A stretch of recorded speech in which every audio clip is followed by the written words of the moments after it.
Assalamualaikum warahmatullahi wabarakatuh. Nama saya Yusuf Firmansyah, absen 38 dari kelas 10 IPS 2. Imam Syafi'i dilahirkan pada tahun 150 Hijriah, bertepatan dengan wafatnya dua ulama besar saat itu, yakni Imam Abu Hanifah yang wafat di Irak dan Imam Ibnu Jurayj al-Makki, seorang mufti Hijaz yang meninggal di Makkah. Imam Syafi'i bernama lengkap Muhammad bin Idris bin Abbas bin Utsman bin Syafi'i bin Sa'id bin Ubaid bin Abdul Yazid bin Hashim bin Abdul Muthalib, kakek dari Rasulullah Shallallahu Alaihi Wasallam. Nama Imam Syafi'i yang kita kenal sekarang ini diambil dari nama kakek buyutnya. Sementara ibunya yang bernama Fatimah binti Ubaidillah merupakan perempuan keturunan sahabat Ali bin Abi Thalib dari jalur Sayyidina Husain radhiyallahu anhu. Sedangkan ayah Imam Syafi'i yang bernama Idris adalah seorang pemuda asal Makkah yang merantau ke Gaza, Palestina, yang memiliki keuletan serta keikhlasan luar biasa, sehingga dapat disimpulkan bahwa Imam Syafi'i adalah ulama yang memiliki nasab mulia. Sejak usia 2 tahun, Imam Syafi'i sudah dibawa ke kota Mekkah oleh ibunya. Pindahnya sang ibu bersama Imam Syafi'i dikarenakan meninggalnya ayah Imam Syafi'i, sehingga membuat ekonomi ibunya sedikit memprihatinkan.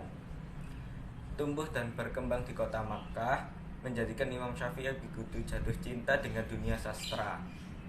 Ketika Imam Syafi'i memasuki usia muda, ia banyak mencurahkan waktu untuk mencari naskah-naskah sastra dengan cara berkeliling ke kabilah-kabilah pedalaman.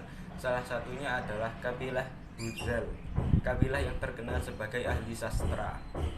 Setelah Imam Syafi'i melewati pengembaraan dalam bidang sastra, akhirnya ia mahir dalam mengubah syair-syair Arab, menciptakan karya syair yang kemudian dikumpulkan oleh Syekh Yusuf Muhammad al-Biqai dalam buku kecil berjudul Diwan Asy-Syafi'i. Adapun perkenalan Imam Syafi'i dengan keilmuan fikih dimulai ketika guru-gurunya menyarankan agar beliau mempelajari fikih setelah mahir bekerja. Adapun perkenalan Imam Syafi'i dalam keilmuan fikih dimulai ketika guru-gurunya menyarankan agar beliau mempelajari fikih setelah mahir berkarya di bidang sastra. Alangkah baiknya jika kecerdasanmu itu digunakan untuk mempelajari ilmu fikih. Itu lebih baik bagimu daripada hanya belajar sastra, kata Imam Muslim bin Khalid gurunya. Atas saran dari guru-gurunya itulah Imam Syafi'i akhirnya termotivasi mempelajari ilmu fikih dan ilmu hadis.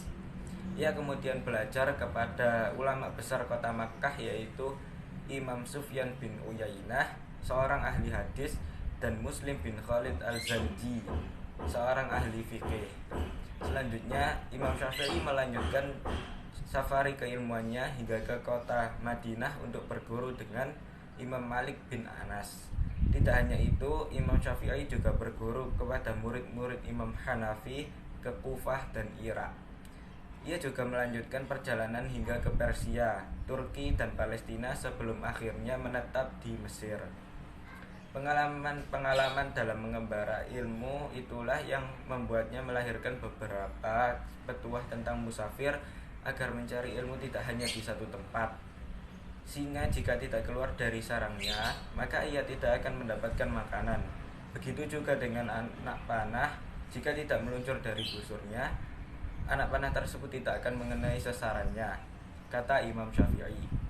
Hingga akhirnya Imam Syafi'i melahirkan karya besar dalam bidang fikih berjudul Ar-Risalah, yang disebut-sebut sebagai kitab usul fikih pertama yang ditulis secara sistematif dan membawanya dijuluki sebagai Nasir as-Sunnah, pembela sunnah. Wallahu a'lam. Wassalamualaikum warahmatullahi wabarakatuh.